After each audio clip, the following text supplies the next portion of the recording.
বন্ধু শুনছেন 90.8 FM বেতার বিদ্যাসাগর, মেদিনীপুরের একমাত্র কমিউনিটি রেডিও চ্যানেল বেতার বিদ্যাসাগর। আপনার সঙ্গে, আপনার কথায়। কৃষি সংক্রান্ত নানান কথা, প্রশ্ন আপনার, উত্তর দেব আমরা। কৃষিক্ষেত্রের নানান খুঁটিনাটি তথ্য নিয়েই শুরু হচ্ছে আমাদের অনুষ্ঠান ম্যাটিক্স কৃষি পাঠশালা।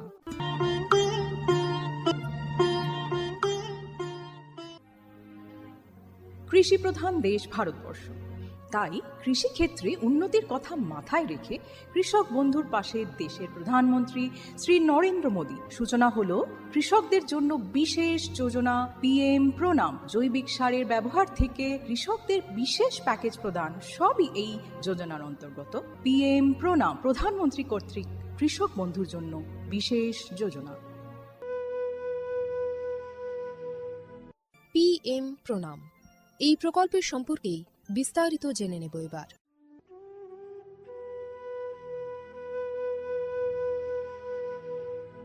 অর্থনৈতিক বিষয় সংক্রান্ত মন্ত্রিসভা কমিটি অর্থাৎ CCEA 28 জুন 2023 তারিখে অনুষ্ঠিত একটি বৈঠকে পিএম প্রণাম প্রকল্পটি অনুমোদন করেছে। পিএম প্রণাম শব্দটি আমাদের মাতৃভূমির পুনরুদ্ধার, সচেতনতা সৃষ্টি, লালন পালন ও উন্নতির জন্য একটি পিএম প্রোগ্রামকে বোঝায়। আমাদের নিজের মায়ের মতো মাতৃভূমি অর্থাৎ মাদার আর্থের যত্ন নেওয়া এবং তাকে সুস্থ রাখার প্রতি এটি একটি অনন্য পদক্ষেপ। এভাবেই মাতৃভূমি এর বিনিময়ে আমাদের অনেক কিছুই ফিরিয়ে দেবেন। গ্রাম পর্যায় থেকে শুরু করে আমাদের সম্মিলিত প্রচেষ্টার মাধ্যমেই এটি সম্ভব। পিএম প্রণামের প্রাথমিক লক্ষ্য হল একটি গুরুত্বপূর্ণ সমস্যার সমাধান করা, আর সেই সমস্যা হল কৃষিতে রাসায়নিক সার এবং কীটনাশকের অত্যধিক ব্যবহার। অধিক উৎপাদনের আকাঙ্ক্ষায় অতিমাত্রায় সার ও কীটনাশকের ব্যবহার হচ্ছে, যার ফলে এই মাটির ক্ষতি হচ্ছে এবং উৎপাদন ক্ষমতা কমে যাচ্ছে। মাটির পুষ্টি নিরাপত্তার জন্য কৃষিতে জৈব এবং প্রাকৃতিক সার একীভূত করে মাটির পরীক্ষাভিত্তিক সারের সুষম ব্যবহার পদ্ধতি করা প্রয়োজন। এছাড়াও জৈব এবং প্রাকৃতিক কৃষি পদ্ধতি, সম্পদ সংরক্ষণের কৌশল যেমন সমন্বিত চাষ পদ্ধতি, ক্ষুদ্র সেচ, মালচিং, নো-টিলাজ, ফসলের ঘূর্ণনের মতো পদ্ধতিও কৃষিক্ষেত্রে গ্রহণ করা উচিত। এই পদ্ধতি মাটির উর্বরতা বাড়াবে, পরিবেশ দূষণ হ্রাস করবে এবং দীর্ঘমেয়াদী কৃষি উৎপাদনশীলতা বাড়াবে। কৃষিক্ষেত্রে সুষম সারের ব্যবহার মাটি সহ আমাদের পরিবেশের স্বাস্থ্য নিশ্চিত করতে গুরুত্বপূর্ণ ভূমিকা পালন করে। ভারসাম্য বজায় রেখে সার ব্যবহারের অর্থ হল উদ্ভিদের জন্য প্রয়োজনীয় পুষ্টির উপাদান সঠিক পরিমাণে এবং অনুপাতে সঠিক সময়ে এবং সঠিক পদ্ধতিতে ব্যবহার করা। সংশ্লিষ্ট রাজ্য বিশ্ববিদ্যালয়গুলি ইতিমধ্যে তাদের এলাকার ফসলের প্রয়োজন অনুসারে এই ডোজগুলি নির্ধারণ করেছে। সুপারিশকৃত ডোজ অনুযায়ী সার ব্যবহার করলে ফসলের ফলন ও গুণগত মান বৃদ্ধি পাবে। সুস্পষ্ট মাটিতে জন্মানো ফল, শাকসবজি এবং শস্য প্রায়শই প্রয়োজনীয় পুষ্টিগুণে সমৃদ্ধ এবং স্বাদ ভালো হয়। ভালো ফসলের জন্য এবং গুণমান আমাদের কৃষকদের জন্য উচ্চ লাভের দিকে পরিচালিত করে। এটা শুধু আরও বেশি পরিমাণ ফসল ফলানোর জন্য নয়, বরং ফসলের মানকেও উন্নত করার জন্য একটি বড় পদক্ষেপ। এটি একটি জয়ের কৌশল যা আমাদের কৃষকদের, আমাদের পরিবেশ এবং শেষ পর্যন্ত আমাদের সকলকে উপকৃত করে। সঠিক জ্ঞানের সঙ্গে পুষ্টির ব্যবহার করলে আমরা যে শুধু ফলনই বাড়াতে পারব তা নয়, বরং আমাদের জমি ভবিষ্যৎ প্রজন্মের জন্য যাতে উর্বর থাকে তাও নিশ্চিত করতে পারব। সুতরাং আসুন একটি উজ্জ্বল এবং আরও টেকসই কৃষি ভবিষ্যতের জন্য সুষম সার ব্যবহারের প্রচার এবং অনুশীলন চালিয়ে যাই। বিকশিত ভারত সংকল্প যাত্রা, বিকশিত ভারত সংকল্প যাত্রা। আসুন এই প্রকল্পের বিষয়ে এবার জেনে নেওয়া যাক। এই প্রকল্পের মূল উপাদানগুলির মধ্যে একটি হল পিএম প্রণাম প্রকল্প এবং কৃষিতে VBSY এর একটি আকর্ষণীয় বিষয় এই যে এর মাধ্যমে বিভিন্ন ফসল এবং গাছপালাগুলিতে এবং জলে দ্রবণশীল সার স্প্রে করার পদ্ধতি প্রদর্শনের জন্য ব্যাপক পরিমাণ ব্যবহার করা।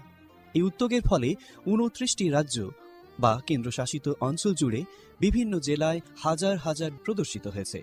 এই ব্যবহারিক পন্থা কার্যকরভাবে আধুনিক কৃষি প্রযুক্তি গ্রহণের সুবিধার কথা বলেছে। নাগরিকদের মধ্যে টেকসই কৃষির অনুশীলন সম্পর্কে আরও তথ্য প্রচার করাই এই প্রকল্পের উদ্দেশ্য। উল্লেখ্য, এই প্রোগ্রামটি একটি অপ্রতিরোধ্য সাড়া পেয়েছে এবং লক্ষ লক্ষ দর্শক ড্রোন প্রদর্শনীর সাক্ষী দেখেছে। কৃষকরা বিশেষ করে প্রচলিত ইউরিয়ার তুলনায় ন্যানো ইউরিয়ার উপকারিতা বুঝে ন্যানো সার প্রয়োগে গভীর আগ্রহ দেখিয়েছেন। এই ইভেন্টগুলির সময় আলোচনার আর কথোপকথনের মাধ্যমে করা অনুশীলনগুলি যথেষ্ট কার্যকরী হয়েছে, যা কৃষকদের মধ্যে ক্রমবর্ধমান সচেতনতা এবং আগ্রহ প্রদর্শন করেছে। প্রধানমন্ত্রী কৃষি সমৃদ্ধি কেন্দ্রগুলি VBSY প্রোগ্রামগুলিকে সমর্থন করার জন্য সক্রিয় ভূমিকা পালন করেছে, যার ফলে এই উদ্যোগের সহযোগিতামূলক প্রকৃতির উপর জোরও দেওয়া হয়েছে। বিকশিত ভারত সংকল্প যাত্রা শুধু একটি যাত্রা নয়, এটি ভারতীয় কৃষির জন্য একটি টেকসই এবং প্রযুক্তিগতভাবে উন্নত ভবিষ্যতের দিকে একটি রূপান্তরমূলক পদক্ষেপ। যাত্রার অগ্রগতির সঙ্গে সঙ্গে এটি দেশের কৃষির ল্যান্ডস্কেপকে নতুন রূপ দেওয়ার, উদ্ভাবনকে উৎসাহিত করার এবং সবার জন্য একটি সবুজ আরও সমৃদ্ধ ভবিষ্যৎ নিশ্চিত করার প্রতিশ্রুতি দেয়। পদ্ধতির প্রচারের মাধ্যমে এটি শুধুমাত্র সচেতনতাই তৈরি করছে না, বরং কৃষকদের আরও সমৃদ্ধ এবং পরিবেশ বান্ধব ভবিষ্যতের জন্য উদ্ভাবন গ্রহণ করতে অনুপ্রাণিত করছে।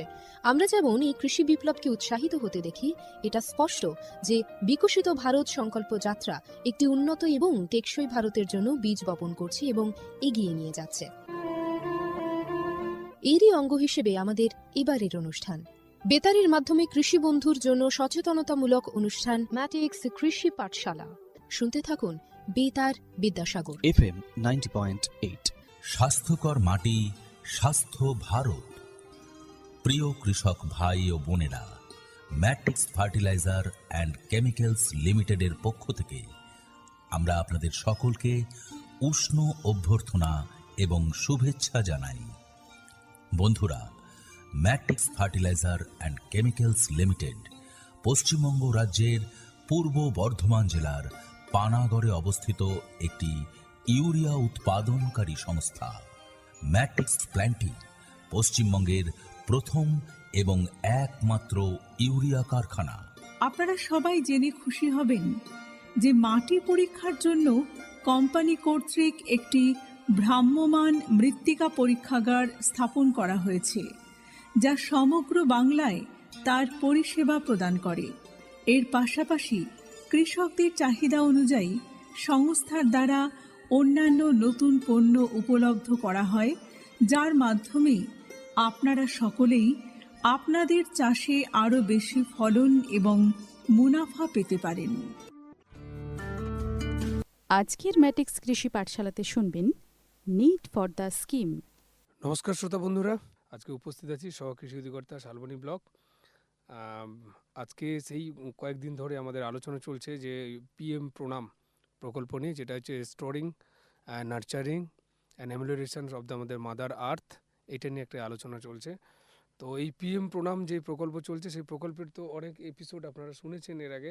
তো আজকে যে বিষয়টা মূলত আলোচনা করব সেটা হচ্ছে যে এই PM প্রণাম এই স্কিমটার প্রয়োজনীয়তাটা কী। ঠিক আছে, আমরা এর আগে বোধহয় আলোচনা করছি তার উদ্দেশ্য কী ছিল বা প্রকল্পটা কী ছিল বা তার বৈশিষ্ট্য কী ছিল। আজকে আছে যে এই প্রকল্পটার কেন হঠাৎ করে প্রয়োজন হয়েছে, নিড ফর দ্য স্কিম, এই স্কিমটার আমরা প্রয়োজন নিয়ে আমরা আজকে আলোচনা করব, আপনাদেরকে বলবো আজকে বিভিন্ন জিনিস সম্পর্কে। তো মূলত সেটা ছিল যে আমাদের প্রাথমিকভাবে যেটা কী ছিল, যে এই প্রকল্পের আমাদের উদ্দেশ্য কী ছিল, যে রাসায়নিক সারের আমাদের ইনিশিয়ালি যেটা মানে কি বলা যায়, যে রাসায়নিক সারের যে ব্যবহার সেটা কমানো নিয়েই ছিল, এর লক্ষ্যটা ছিল।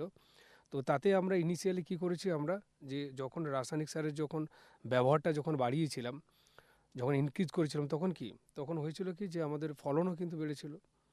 এটা অস্বীকার করার উপায় নেই, এটা বিভিন্ন সময় আপনারা জেনেছেন এবং আপনারা নিজেরা করছেন। এটা যে রাসায়নিক সার যখন প্রথম দিকে যখন আপনারা রাসায়নিক সার যখন ব্যবহার বাড়ালেন, তার সাথে সাথে আমরা কি দেখতে পেলাম, সাধারণত দেখতে পেলাম কি যে আমাদের প্রোডাকশানের ক্ষেত্রে কিন্তু একটা চেঞ্জ দেখতে পেলাম। কি না, কৃষিজ সে সবজি হোক বা ধান হোক, গম হোক বা বিভিন্ন ধরনের যে ফসলগুলো আপনারা করেন, তাতে দেখা গেল যে আমাদের প্রোডাকশান কিন্তু অনেক কিন্তু বেড়েছে। আচ্ছা, প্রোডাকশান তো বাড়ছে এবং সেই সাথে সাথে আমাদের কৃষকেরা কী করলো না, রাসায়নিক সারের ব্যবহার কিন্তু বেড়ে চলেছে বা বাড়িয়েও দিয়েছে। এবং ওর সাথে সরকার তখন কি করেছে, যেহেতু আমাদের সবুজ বিপ্লবের, এর আগেও বোধহয় আপনাদেরকে বলেছিলাম যে সবুজ বিপ্লব 60-এর দশকে যখন শুরু হলো, মানে কি কারণের জন্য শুরু হলো সেটা তো বলার অপেক্ষা রাখে না। বিভিন্ন সময় আপনারা জানেন এবং আলোচনাও হয়েছে যে আমাদের খাদ্যে স্বয়ংভর হওয়ার জন্য, অর্থাৎ খাদ্য উৎপাদনে স্বনির্ভর হওয়া, যাকে বলে সেলফ সাফিসিয়েন্ট হওয়া, এবং যেটা আপনারা 60-এর দশক থেকেই বেড়েছে। এবং তখন কৃষকরা ধীরে ধীরে যখন তাদের মধ্যে এই সচেতনতাটা বাড়ানো হলো যে না, আপনি সারের ব্যবহার বাড়ান, এবং বিভিন্ন দপ্তর থেকে বিজ্ঞানীরা বা কৃষি বিশেষজ্ঞরা তারা গিয়ে নিজেরা দাঁড়িয়ে আপনার জমিতে রাসায়নিক সার ছড়িয়ে দিয়ে তারা দেখাচ্ছে যে দেখুন, আপনি যেগুলো দেশীয়ভাবে করছেন বা প্রাকৃতিকভাবে যে খেতিটা করছেন, সেই খেতি আর রাসায়নিক সার দিলে তার মধ্যে দুটোর মধ্যে ফসলের তারতম্য দেখুন। তখন আমার কৃষকরা দেখলো যে বাহ, তাই তো, রাসায়নিক সার দেওয়ার ফলে তো দেখছি বেশ ভালোই ফলন হচ্ছে, উন্নত জাত ব্যবহার করার ফলে প্রচুর প্রোডাকশন পাচ্ছি। তো তখন কি করলো, তখন থেকে তারা রাসায়নিক সারের উপর ধীরে ধীরে নির্ভরতা বাড়াতে শুরু করলো। সরকার ভর্তুকি দিল, প্রোডাকশনও বাড়ালো রাসায়নিক সারের উপর, এবং রাসায়নিক সারের যে যোগান সেটাও বাড়তে শুরু করলো, তার ডিস্ট্রিবিউশন মানে পরিবেশন সেটাও বাড়তে শুরু করলো। তখন কৃষক সহজেই ভর্তুকিযুক্ত রাসায়নিক সার পেতে শুরু করলো, এবং পেতে পেতে মাঝের দশকে এসে এত পরিমাণ আমরা রাসায়নিক সারের ব্যবহার করে ফেলেছি, ইদানিং একটা অ্যালার্মিং সিচুয়েশনে চলে গেছে।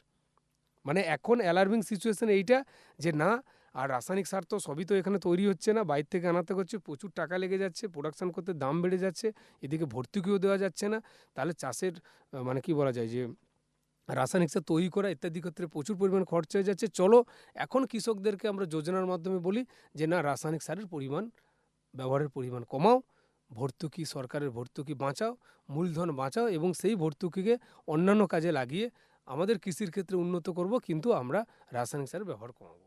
তাহলে ইনিশিয়ালি তাহলে এই রাসায়নিক সার ব্যবহার বাড়াতে গিয়ে তাহলে আমরা কি করলাম না, আমাদের পরিবেশকে আমরা ইতিমধ্যে আমরা হার্ম অবস্থাতে আনিয়ে দিচ্ছি। পরিবেশের মধ্যে কি, মাটিকে, আর্থকে আমরা হার্ম বা সয়েল স্বাস্থ্যের ক্ষেত্রে এটা কিন্তু একটা কিন্তু খারাপ অবস্থাতে এনে ফেলেছি আমরা, এবং যেটা একটা লং টার্ম কিন্তু তার এফেক্ট। অর্থাৎ আমরা যদি এখনই যদি এই অ্যালার্মিং সিচুয়েশানটাকে যদি সিরিয়াসলি যদি না গ্রহণ করে যদি থাকি, তাহলে আগামী দিনে এটা কিন্তু লং টার্ম একটা কিন্তু একটা খারাপ কিন্তু একটা ইম্প্যাক্ট পড়তে চলে গেছে। সেটা হচ্ছে বোথ পরিবেশের ক্ষেত্রে, এনভায়রনমেন্টের ক্ষেত্রে, এবং সাথে সাথে কৃষির ক্ষেত্রে, প্রোডাক্টিভিটির ক্ষেত্রে, উৎপাদনশীলতা। মানে উৎপাদনশীলতা মানে কি, আপনি একটা নির্দিষ্ট জমিতে যে ফলন পেতেন সেই ফলনের পরিমাণ কিন্তু কমে যাবে। আপনি একটা জিনিস, একটা সহজ উদাহরণ দিলে আপনারা বুঝতে পারবেন যে আপনার 1 কাঠা জমিতে, আমি আমার কৃষকদের কথা বলছি, যে আপনি 1 কাঠা জমিতে তো ধরুন 1 বস্তা আপনি 10-26 দিতেন, তাতে দেখলেন যে 1 বস্তা 10-26 দিয়ে প্রাথমিকভাবে এক কাঠা জমিতে আপনি 1 বস্তা 10-26 দিয়ে আপনি 4 প্যাকেট আলু পেতেন, 4 প্যাকেট আলু পেতেন। আচ্ছা, তারপরে আপনি 10-26-এর পরিমাণ বাড়িয়ে দিলেন, 2 প্যাকেট করে দিলেন, 2 প্যাকেট বাড়িয়ে 4 প্যাকেটের জায়গায় আপনি 6 প্যাকেট পেলেন বা 7 প্যাকেট পেলেন। আচ্ছা, আপনি বাড়ালেন 2 প্যাকেটের জায়গায় আপনি 2.5 প্যাকেট বাড়ালেন, দেখলেন 8 প্যাকেট পাচ্ছেন। এবং 3 প্যাকেট যদি এই দিকে যদি আপনি রাসায়নিক সারের পরিমাণ বাড়ান, একটা সময় এসে দেখবেন যে আপনার আলুর প্রোডাকশান কিন্তু আর বাড়ছে না, তখন কিন্তু প্রোডাকশান কিন্তু কমে যাবে। তার মানে মাটির একটা হাইয়েস্ট ক্যাপাসিটি আছে, সে কতটা দিতে পারবে। তো সেই অনুযায়ী যে আপনি রাসায়নিক সারের যখন ক্রমাগত যখন ব্যবহার বাড়াচ্ছেন আপনার ইউনিট এরিয়াতে, একটা নির্দিষ্ট এরিয়াতে, সেখানে কিন্তু তার প্রোডাকশান কিন্তু একটা লিমিট আছে, একটা হাইয়েস্ট লিমিট পর্যন্ত দিবে। তারপরে যতই আপনি রাসায়নিক সার বাড়ান না কেন, সেই পরিমাণ কিন্তু আপনি প্রোডাকশান বা প্রোডাক্টিভিটি কিন্তু আর বাড়বে না। সুতরাং এটা একটা আমাদের বিজ্ঞানের ভাষায় একটা কথা আছে, এটা দেখবেন তখন কমতে শুরু করবে। এটাকে বলা হয়, ইকোনমিক্সের ভাষায় বলা হয় law of diminishing return. Law of diminishing return মানে আপনি ইনপুট কস্ট বাড়াচ্ছেন, মানে এদিকে আপনি প্রচুর জিনিস দিচ্ছেন যে আরও বেশি ফলন পাবো, বাড়াচ্ছেন, কিন্তু ওইদিকে প্রোডাকশান কিন্তু পরপর ধীরে ধীরে কিন্তু কমতে শুরু করে দিয়েছে। একটা জায়গা পর্যন্ত গিয়ে তারপরে গ্রাফটা নিচের দিকে নেমে যাচ্ছে, রেখাচিত্রটা নিচের দিকে, মানে আপনি এদিকে বাড়াচ্ছেন, প্রচুর জিনিস দিচ্ছেন, এটা ওটা দিচ্ছেন যে আরও প্রোডাকশান পাবো, কিন্তু ওইদিকে প্রোডাকশান কমে যাচ্ছে। তাহলে এটাকে আবার ল অফ ডিমিনিশিং রিটার্ন বলে। এটা একটা আপনাদেরকে আজকে একটু বলে দিলাম এই বিষয়টা। তো এটা একটা একদম ছোটো বিষয়। তো সুতরাং এই যে লং টার্ম যে একটা ইম্প্যাক্ট পড়বে পরিবেশের ক্ষেত্রে এবং প্রোডাক্টিভিটির ক্ষেত্রে, সেটা কিন্তু অলরেডি কিন্তু তার একটা খারাপ ইম্প্যাক্ট কিন্তু পড়তে শুরু করেছে। তো এই যে ইস্যুটা, এবং আমরা যদি দেখি এমন একটা এখন ট্রানজিশনাল পিরিয়ডের মধ্যে এখন যাচ্ছি, আমরা এমন একটা মাঝামাঝি সময়ের মধ্যে আছি যে এদিকে একটা খারাপ ইম্প্যাক্ট যদি এইভাবে চলতে থাকে, তার লং টার্ম একটা খারাপ ইম্প্যাক্ট হবে, তাহলে আগামী দিনের কৃষির ক্ষেত্রে একটা ভয়ঙ্কর একটা বিপদের মুখোমুখি যাবে। এবং শুধুমাত্র কৃষি নয়, তার সাথে সাথে পরিবেশ একটা ভয়ঙ্কর একটা বিপদের মুখে যাবে আগামী দিনে। তার মানে আমরা এমন একটা সন্ধিক্ষণে দাঁড়িয়ে আছি যে এইটাই হচ্ছে রাইট টাইম মানে এটাই হচ্ছে সঠিক সময় যেটা আমাদেরকে সিদ্ধান্ত নিতে হবে এবং আমাদেরকে সেই সিদ্ধান্তটা কি, যে সিদ্ধান্তটা এইটা যে পরিবেশের কথা মাথায় রেখে এবং উৎপাদনশীলতার কথা মাথায় রেখে আমাদেরকে কিন্তু এই সন্ধিক্ষণে এই মানে আমাদেরকে সিদ্ধান্তটা নেওয়া, সেটা হচ্ছে যে আমাদের রাসায়নিক সার বা রাসায়নিক দিকটাকে কমিয়ে কি করে অল্টারনেটিভ ফার্টিলাইজার বা আমরা ন্যাচারাল ফার্টিলাইজারের দিকে যাব। এবং তার জন্য আমাদের কি চলে এসছে, তার জন্য যে স্কিম সেটা হচ্ছে যে আপনারা জানেন যে ন্যাচারাল ফার্মিং এবং অর্গানিক ফার্মিং, যে এই প্রকল্পগুলো কিন্তু ইদানিং কিন্তু চলে এসছে। এবং আপনাদেরকে বলে রাখি, এই রিসেন্ট আমাদের জুন মাসে আমাদের একটা প্রকল্প হলো, সেটা হচ্ছে যে সারা দেশ জুড়ে আপনারা জানেন যে আমাদের যে কৃষি কল্যাণ যে কৃষি বিভাগ, গভর্নমেন্ট অফ ইন্ডিয়ার যে কৃষি বিভাগ এবং যে কৃষি কল্যাণ ফার্মার্স ওয়েলফেয়ার যে ডিপার্টমেন্ট, তারা একটা যোজনা এবং মাননীয় কৃষিমন্ত্রী কেন্দ্রের ইউনিয়ন কৃষিমন্ত্রী শ্রী শিবরাজ সিং চৌহান উনি একটা ঘোষণা করেছিলেন যে প্রাকৃতিক খেতি এই বিষয়ে সারা দেশ জুড়ে একটা কর্মসূচি, এবং তার কর্মসূচির একটা বড় অংশ ছিল ক্ষেত বাঁচাও অভিযান। আপনারা জানেন এটা কিন্তু মাননীয় কেন্দ্রীয় ইউনিয়ন কৃষিমন্ত্রী শ্রী শিবরাজ সিং চৌহান উনি এটা ঘোষণা করেছেন যে ক্ষেত বাঁচাও অভিযান। এবং এটা সারা দেশ জুড়ে, সারা দেশের রাজ্য এবং কেন্দ্রশাসিত অঞ্চলে এটা কিন্তু 1 মাস ধরে কিন্তু হয়েছিল। হ্যাঁ, গত পুরো জুন মাস ধরে এটা হয়েছিল, এই ক্ষেত বাঁচাও অভিযান। এই ক্ষেত বাঁচাও অভিযানের মূলত কি উদ্দেশ্য ছিল, এই যে পিএম প্রণামের যে মেন যেটা আমি এর আগেও এপিসোডে বলেছি যে রাসায়নিক সারের ব্যবহার কমাও বা তার নির্ভরতা কমাও তার উপর। তো এইটাই ছিল ক্ষেত বাঁচাও আন্দোলন। অর্থাৎ আপনার জমির মাটিকে, এই পৃথিবী ভূমিকে, এই মানে আমাদের ভূমিটা মাতৃসম যে ভূমি, তাকে বাঁচাতে হবে, ক্ষেত বাঁচাও। এটা হচ্ছে আন্দোলন ছিল, যে রাসায়নিক সার কমিয়ে আমাদেরকে ন্যাচারাল ফার্মিংয়ের দিকে যেতে হবে। এখন বিষয় আছে যে ন্যাচারাল ফার্মিং করা মানে সেখানে রাসায়নিক লাগবে না, জৈব চাষ বা অর্গানিক ফার্মিং করা মানে সেখানেও আপনার লাগবে না, আপনার রাসায়নিক সার লাগবে না। তাহলে এইগুলোর দিকে অ্যাওয়ারনেস চলছে সারা দেশ জুড়ে, সচেতনতা চলছে, কৃষকদের ক্ষেত্রে বিভিন্নভাবে সচেতনতা বাড়ানো চলছে। এবং কয়েকদিন আগে আমাদের রাজ্যে, পশ্চিমবঙ্গে বিভিন্ন জায়গায়, বিভিন্ন ব্লকে আমাদের হয়ে গেল, দেখবেন একটা ন্যাচারাল ফার্মিং নিয়ে একটা কর্মশালা হয়ে গেল, একদিনের কর্মশালা সারা রাজ্য জুড়ে। হ্যাঁ, ন্যাচারাল ফার্মিং বা প্রাকৃতিক কৃষি নিয়ে কর্মশালা হয়ে গেল। এই কর্মশালার উদ্দেশ্য কী ছিল? এই কর্মশালার উদ্দেশ্য ছিল কি, যে আমার কৃষকরা যেখানে অবস্থান করছেন বা যেখানে যার বাসস্থান বা যেখানে যেভাবে কৃষিকাজ করছে, সেই জায়গায় দাঁড়িয়ে প্রাকৃতিক যে সম্পদ আছে আপনার আশেপাশে, আপনার চারদিকে, আপনার বাড়িতে, প্রাকৃতিক যে কৃষি যে সম্পদ আছে, সেই সম্পদকে সঠিকভাবে কাজে লাগিয়ে আপনাকে কৃষিকাজটাকে সম্পন্ন করতে হবে। অর্থাৎ রাসায়নিক সার তার কথা মাথায় আনা যাবে না, বা সেটা আপনি কোনোভাবে মানে আপনাকে জমিতে প্রয়োগ করা যাবে না। সেটাই যে ন্যাচারাল ফার্মিংয়ের মূল উদ্দেশ্য ছিল। তাহলে এখানে ন্যাচারাল ফার্মিংটা কীভাবে হবে না, ন্যাচারাল ফার্মিংয়ের জন্য সেই আগের কথায় আপনাদেরকে ঘুরে ফিরে আসা, যে আমি যখন কৃষিকাজ করব, তার তো ফসলের ক্ষেত্রে তার তো শুধু পুষ্টি সাধন হলে তো হবে না, তার রোগ পোকা আসবে, তার বিভিন্ন ধরনের কী বলা যায়, তার শস্য সুরক্ষারও একটা বিষয় থাকে। তাহলে সেগুলো সবই ন্যাচারালি করতে হবে। আপনাদেরকে এর পুষ্টির আগে নিয়ে আমি বলেছি, যেমন কি আপনি সবুজ সারের চাষ, জৈব সার, বায়ো ফার্টিলাইজার, কেঁচো সার, ভার্মি কম্পোস্ট তৈরি করা, বা বিভিন্ন ধরনের খৈলের ব্যবহার আপনারা জানেন, যে এই তিল, সরিষা বা নিম এইসব মাড়ানোর পর, বা নিমের খোল, অথবা সরিষার যে খোল, সরিষার তেল মাড়ানোর পর, বা সূর্যমুখীর খোল, এই যে খোলগুলো আছে, যেগুলোকে আমরা কেক বলি, অয়েল কেক বলি, তাহলে এই মাড়ানো যে কেকগুলো, এগুলো একটা জৈব সারের বা প্রাকৃতিক সারের একটা ভালো একটা উৎস। এগুলো আমরা ন্যাচারালি আমরা বাড়ির কাছে আমরা তেল মাড়ানোর পর এগুলোকে আমরা ব্যবহার করতে পারি। তাছাড়া আপনারা জানেন যে ন্যাচারাল ফার্মিং করতে গিয়ে দেশীয় গরু পুষতে বলছে, দেশি গরু, যাদের বাড়িতে দেশি গরু আছে, ওই নয় কিন্তু ব্রিড নয়, যেগুলো হলস্টিনস বা যেগুলো আপনারা জানেন যে অন্যান্য যে ব্রিডগুলো আছে গরুর ক্ষেত্রে, জার্সি, এইসব না, এগুলো বলছে যে আমাদের যেগুলো যে দেশীয় গাই বা গরু আছে, তাদের গোমূত্র, তাদের গোবর, সেগুলোকে নিয়ে পঞ্চগব্য বানানো হচ্ছে। তাহলে ফসলের পুষ্টির যে পুষ্টির জন্য আপনারা জানেন নাইট্রোজেন, ফসফরাস, পটাশ, সালফার, আরও কত রকম জিনিস লাগে যেগুলো ফসলের একটা সুষম পুষ্টির জন্য দরকার হয়। তাহলে সুষম পুষ্টি না হলে তো গাছ ভালো হবে না এবং ভালো প্রোডাকশনও আপনার দেবে না। তাহলে সেক্ষেত্রে সুষম পুষ্টির জন্য এবং ন্যাচারাল ফার্মিংয়ের জন্য কী দেওয়া হচ্ছে না, ন্যাচারাল ফার্মিং করার জন্য আপনাকে কি না পঞ্চগব্য ব্যবহার করা হচ্ছে। পঞ্চগব্য অর্থাৎ গোমূত্র, বা গোবর, সেখানে পঞ্চগব্যের মধ্যে আপনার দুধ, দই, ঘি ইত্যাদি সব মিশিয়ে দিয়ে সেগুলো দেখবেন পঞ্চগব্য বানানো হচ্ছে। এবং ওই পঞ্চগব্যর মধ্যে এত পরিমাণ গাছের পুষ্টি থাকে যেটা জমিতে, মাটিতে বা সেচের জলের সঙ্গে মিশিয়ে দিলে আপনার জমিতে আর রাসায়নিক সারের আর দরকার হচ্ছে না সেইভাবে। তারা পঞ্চগব্য যেমন হচ্ছে বীজামৃত বানানো হচ্ছে। বীজামৃত যে বীজ শোধন করার জন্য, আমার কৃষকরা জানে যে বীজ শোধন করার জন্য আপনারা বাজারে বিভিন্ন ধরনের বীজ শোধক পাওয়া যায়, সে কার্বনডাজিম, বেবিস্টিন ইত্যাদি ইত্যাদি কত রকম আছে আপনারা জানেন। তো সেই রাসায়নিকের দরকার নেই। এখানে আপনার কি আছে না, বীজামৃত আপনি বাড়িতে বানাতে পারছেন, জীবামৃত বানাচ্ছেন, ঠিক আছে, জীবামৃত, বীজামৃত, পঞ্চগব্য, দশপর্ণী আপনারা জানেন, বিভিন্ন ধরনের পাতা পুঁতি দিয়ে আপনার বাড়ির আশেপাশে যেগুলো পাওয়া যায়, সে করঞ্জা থেকে শুরু করে আকন্দ থেকে শুরু করে আপনার সেগুলোকে পচিয়ে পচিয়ে মানে আপনার একটা ড্রামে করে রেখে, প্লাস্টিকের ড্রামে বা মাটির করে রেখে 4-5 দিন রাখলে তার যে মানে পাতা থেকে নিঃসৃত যেগুলো বেরোচ্ছে সেগুলোকে জমিতে প্রয়োগ করে গাছের বিভিন্ন রকমের রোগ শত্রুর হাত থেকে আমাদের ফসলকে বাঁচানো যাচ্ছে। তাছাড়া আপনারা জানেন যে নিমের আপনারা জানেন যে যেমন নিম তেল আপনারা পান, তাহলে এখানেতে আপনি বাড়িতে কি করে বানাবেন, আপনি নিমাস্ত্র বানাতে পারেন।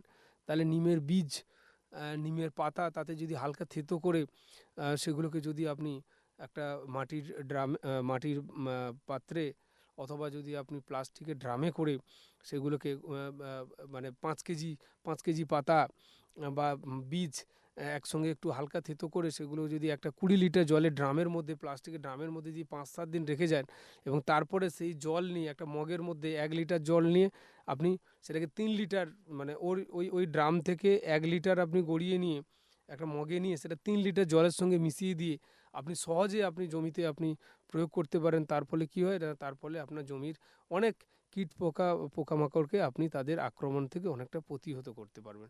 তাহলে এইভাবে ন্যাচারাল ফার্মিং আমাদের কাছে চলে এসছে, ন্যাচারাল ফার্মিং। এবং যেগুলো বললাম যে ক্ষেত বাঁচাও অভিযান, হ্যাঁ, যে আলটিমেট কিন্তু এই পিএম প্রণাম এই প্রকল্পকে লক্ষ্য করেই কিন্তু এই ধরনের কিন্তু ক্ষেত বাঁচাও অভিযান, ন্যাচারাল ফার্মিং এবং অর্গানিক ফার্মিং আগামীর দিকে কিন্তু এইগুলো কিন্তু হচ্ছে। এবং সর্বোপরি এই জিনিসগুলো অর্গানিক ফার্মিং কি, অর্গানিক ফার্মিং হচ্ছে সেই একই রকম জিনিস ন্যাচারাল ফার্মিংয়ের মতো, একটু আলাদা কি না, ন্যাচারাল ফার্মিংয়ে যেমন আপনাকে নিজের হাতে এগুলোকে তৈরি করতে হচ্ছে, আপনাকে বাইরে থেকে কোনো কিছু কেনা যাচ্ছে না। ইভেন নিম তেলটাও বাইরের দোকান থেকে আপনি কিনতে পারবেন না, বা জৈব সারটাও আপনি বাইরের দোকান থেকে কিনতে পারবেন না, আপনাকে নিজেকে বানাতে হবে। সে গোবর সার হোক, জৈব সার হোক, ভার্মি কম্পোস্ট হোক বা ধঞ্চা হোক, নিজেকে আপনাকে বানাতে হবে।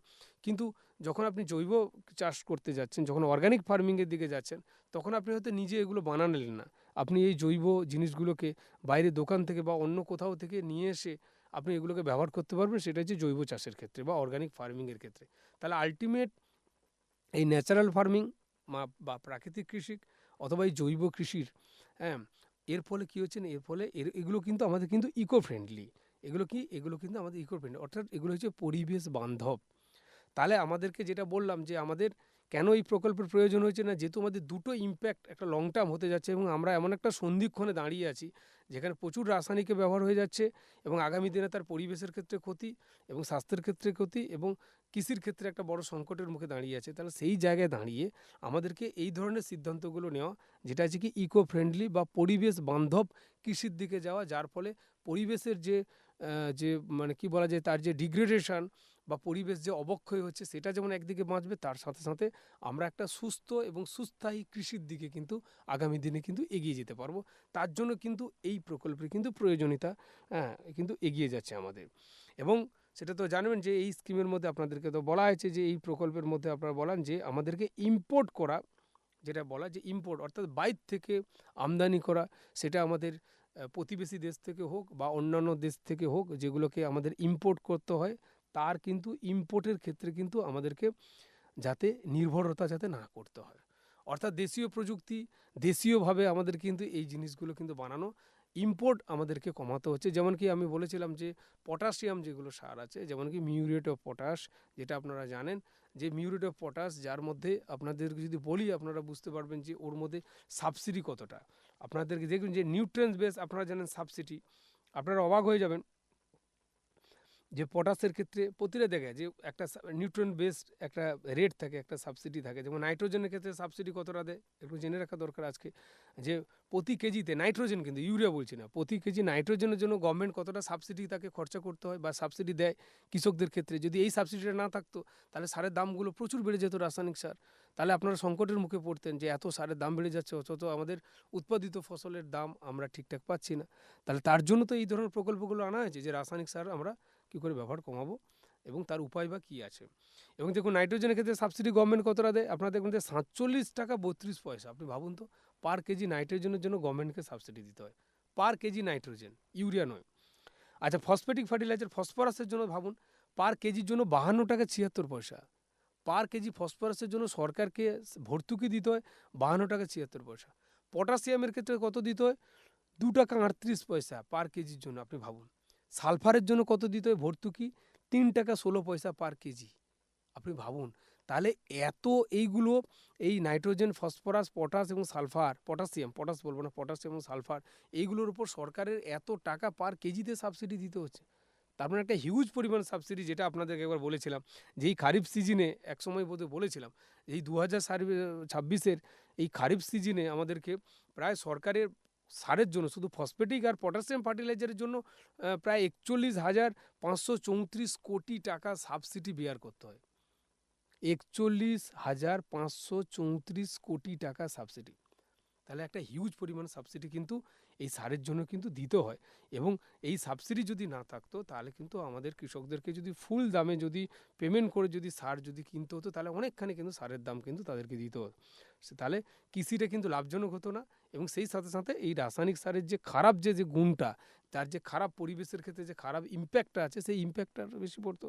এই জন্য সরকার চাইছে যে ইম্পোর্ট করা যে সার বা সার তৈরি করতে গেলে যে তার যে উপাদানগুলো যে বিদেশ থেকে আনাতে হয়, সেইটা কমাতে চাইছে। এবং সেটা কি বলা যায় যে আমরা এগ্রিকালচার ইন্ডাস্ট্রিগুলোর দিকে আমরা সেটাকে কমিয়ে দিয়ে, এগ্রিকালচার যারা ইনপুট যারা বানাচ্ছে, এটা কমিয়ে দিয়ে আমাদের সেলফ রিলায়েন্স করব আমরা। অর্থাৎ আমরা নিজেরা স্বাবলম্বী হব এবং নিজেদের যেটুকু দেশীয় পদ্ধতি বা দেশীয় যে সারগুলো আছে সেইগুলোর প্রোডাকশানের দিকে আমরা জোর দেবো। তার ফলে বাইরে থেকে বা অন্য কোনো দেশের দিকে আমাদের মুখাপেক্ষা হয়ে থাকতে হবে না, সেই জায়গাটা কিন্তু আমাদের কিন্তু লক্ষ্য।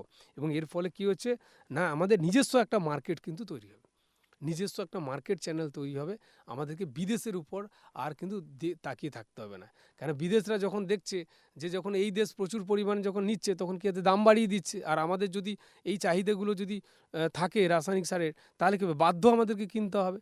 তাহলে আমরা যদি নিজস্ব দেশীয় উপায়ে, দেশীয় পদ্ধতিতে, অল্টারনেটিভ উপায়ে যদি আমরা যদি সেই সার বা যদি জিনিসগুলো যদি বানাতে পারি, প্ল্যান্ট বেসড যদি নিউট্রিয়েন্টসগুলো যদি আমরা যদি তৈরি করে নিতে পারি, তার মানে বিদেশের উপর আমাদের বেশি নির্ভর করার দরকার নেই এবং বিদেশ থেকে কোনো কিছু ইম্পোর্টও করার দরকার নেই। এবং আমাদের যে অর্জিত যে বৈদেশিক মুদ্রা, সেটা খরচাও বেঁচে যাবে। এবং তার সাথে সাথে রাসায়নিক সারের যে এত বহুল পরিমাণ বা বিপুল পরিমাণ যে অর্থ যেটা সাবসিডি আকারে দিতে হয়, সেই সাবসিডিটাও বেঁচে যাবে আমাদের। ঠিক আছে, সুতরাং আমাদের আর কি অন্যান্য ক্ষেত্রে, কৃষির ক্ষেত্রে অল্টারনেটিভ উপায়ে বা সাস্টেনেবল এগ্রিকালচার করতে গিয়ে বা ইকো ফ্রেন্ডলি এগ্রিকালচার বা পরিবেশ বান্ধব বা ক্লাইমেট রেজিলেন্ট বা পরিবেশ বা জলবায়ু উপযোগী যে কৃষি আছে, সেই সব দিকে এগোতে গিয়ে তাহলে আমরা ওই সাবসিডির যে টাকা যেটা বাঁচছে, যেটা সেভ করতে পারছি আমরা বিভিন্ন রাজ্য বা বিভিন্ন কেন্দ্রশাসিত অঞ্চল, সেটাকে আমরা এই উন্নয়নের কাজে, ইনফ্রাস্ট্রাকচার থেকে শুরু করে বিভিন্ন ধরনের কাজে কিন্তু আমরা ফার্মার রিওয়ার্ডের ক্ষেত্রে আরও লাগাতে পারবো। এবং আরও আমার কৃষকরা আরও বেশি সমৃদ্ধ হবে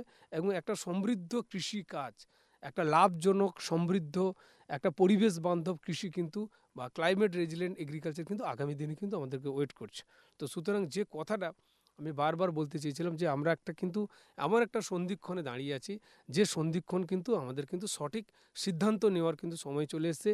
এবং এই সঠিক সিদ্ধান্ত নিতে গিয়ে এই পিএম যে প্রণাম এবং এই যে প্রকল্পটা, যেটা আমাদের মাদার আর্থকে রক্ষা করার, মাদার আর্থকে নতুন করে সজীব করার, মাদার আর্থকে তাকে রেকটিফিকেশন করা, মাদার আর্থকে আমাদেরকে নারিশমেন্ট করার কিন্তু সময় চলে এসছে। কেননা যদি মাদার আর্থকে যদি আমরা যদি বাঁচাতে না পারি বা রেস্টোর করতে যদি না পারি, তাহলে কিন্তু আমরা নিজেদেরকে পুনর্জীবন করতে পারবো না, বা আমাদের লং টার্ম যে আমাদের যে নিজেদেরকে যে সাস্টেন করা, বেঁচে থাকা, বা সাস্টেনেবল যে এগ্রিকালচার করা, বা এনভায়রনমেন্টালকে যে সাস্টেনেবল করে রাখা, সেটা কিন্তু করতে পারবো না। তাহলে কিন্তু আমরা ভয়ঙ্কর একটা কিন্তু ক্ষতির কিন্তু মুখোমুখি কিন্তু চলে যাব। সুতরাং this is the right time, আমাদেরকে কিন্তু সেই সিদ্ধান্ত করতে হবে। এবং সর্বোপরি আমাদের যে কৃষক বন্ধু যারা আছে, আপনাদের মাধ্যমে কিন্তু সেটা কিন্তু সম্ভব কিন্তু হবে।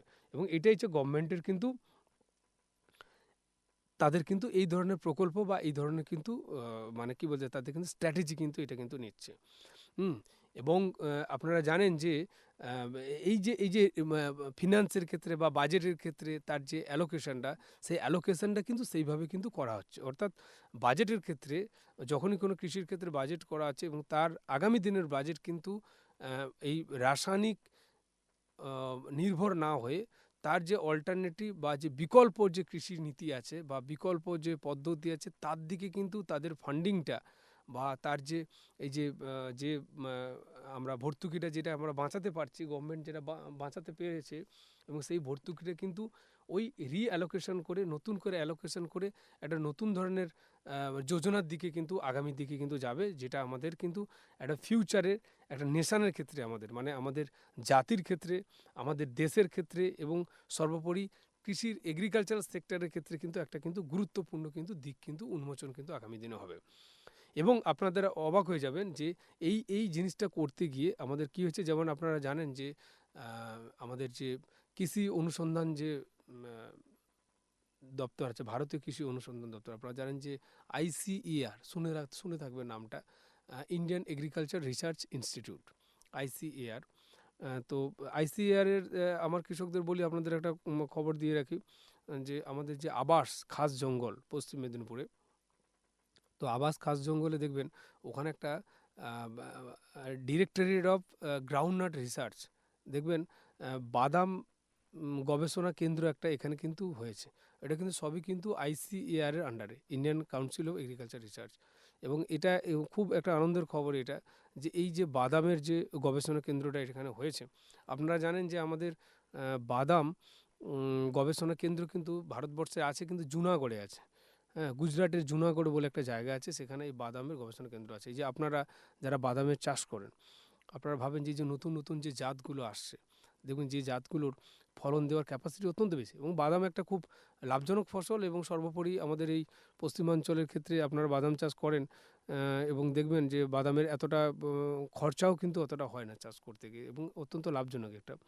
এবং এই যে বাদামের যে উন্নত উন্নত জাত, যেগুলোকে কিছুক্ষণ আগে বললাম যে ক্লাইমেট রেজিলেন্ট, অর্থাৎ মানে জলবায়ু সহনশীল যে জাত, এখনও উঁচু জমি খরা পাচ্ছে, তাতেও কিন্তু বাদাম কিন্তু মানে কি বলা যায়, যে নতুন নতুন রোগ পোকা আসছে, সেগুলোকে কিন্তু ও ডিফেন্ড করতে পারছে। তো এই যে জাতগুলো কিন্তু এরা কিন্তু বানায়। তো এটা ICAR এর একটা গবেষণা কেন্দ্র, যেখানে জুনাগড়ে আছে। তারপর দেখুন আমাদের এখানে বানিয়েছে পশ্চিম মেদিনীপুরে, এরকম একটা জায়গায়। এখানে আমাদের কৃষকদের ক্ষেত্রে এটা কিন্তু একটা বাড়তি কিন্তু প্রাপ্তি, যে এই এর সাথে সাথে জলবায়ু পরিবর্তনের সাথে সাথে কী ধরনের বাদামের চাষ আগামী দিনে হবে, এবং নতুন নতুন জাত হবে, যেগুলো আমাদের কৃষির প্রোডাকশানের ক্ষেত্রে এবং কৃষকের আয় বাড়াতে অত্যন্ত সহায়ক হবে, সেগুলো কিন্তু এখানে হচ্ছে। এবং এখানে এরা ICAR কী করেছে না, ICAR এরা একটা লং টার্ম স্টাডি করেছে। এই যে ভারতীয় কৃষি অনুসন্ধান যে ভবন, হ্যাঁ, বা অনুসন্ধান যে সংস্থা, এরা একটা দীর্ঘ লং টার্ম একটা স্টাডি করেছে। কি লং টার্ম স্টাডি করেছে? স্টাডিটা কী ছিল? স্টাডির মাধ্যমে ওরা দেখছে যে যদি আপনার ব্যালেন্স যদি নিউট্রেন্ট অ্যাপ্লিকেশান যদি করা হয়, মানে এরা একটা গবেষণা করে দেখেছে যে ব্যালেন্স নিউট্রেন্টস বলতে কি, যেটা আমি আগে কোনো এপিসোডে বলেছিলাম, যে আইডিয়াল নিউট্রেন্টস হচ্ছে আমাদের ফসলের ক্ষেত্রে কি 4:2:1, মানে NPK-র যেটা আর কি ডোজ আর কি, তার ব্যালেন্স হচ্ছে 4:2:1, অর্থাৎ 4, 2 এবং 1 এই ধরনের অনুপাতে কিন্তু করতে হবে। তাও তারা এটা স্টাডি করেছে বিভিন্ন ফসলের ক্ষেত্রে, এবং ভারতবর্ষে বিভিন্ন জায়গায় বিভিন্ন ফসলের উপর তারা করেছে, যে ব্যালেন্স নিউট্রিয়েন্ট যদি করা হয়, অ্যাপ্লিকেশন করা হয়, তাহলে কী দেখা যায়, যে আমাদের যে ফলন, আমাদের যে ফলন যে কোনো ফসলের ক্ষেত্রে আপনি যদি ব্যালেন্স নিউট্রিয়েন্ট ব্যবহার করেন, ব্যালেন্স নিউট্রিয়েন্ট মানে শুধুমাত্র রাসায়নিক সার নয়, ওর মধ্যে সমস্ত কিছু থাকবে। 20 থেকে 30% ফলন বাড়ানো যায় শুধুমাত্র ব্যালেন্স নিউট্রিয়েন্টস ফার্টিলাইজার ব্যবহার করে। সুতরাং এটা একটা কিন্তু বিরাট, এগুলো হচ্ছে আমাদের দিক ছিল, এবং এই কারণের জন্য এই ফলন বাড়ানো বা বিভিন্ন রকম কারণের জন্য আমাদের এই প্রকল্পের কিন্তু প্রয়োজনীয়তা আছে। সুতরাং সবাইকে ধন্যবাদ। এতক্ষণ শুনছিলেন কৃষি সংক্রান্ত বিশেষ অনুষ্ঠান ম্যাটিক্স ফার্টিলাইজার্স ও কেমিক্যালস লিমিটেডের প্রস্তুতি, কৃষক ভাই ও বন্ধুর জন্য কৃষিক্ষেত্রে বিশেষ বার্তা। এই ধরনের অনুষ্ঠান আরও শুনতে কানে রাখুন বেতার বিদ্যাসাগর 90.8 FM, ঠিক বেলা 1টায়।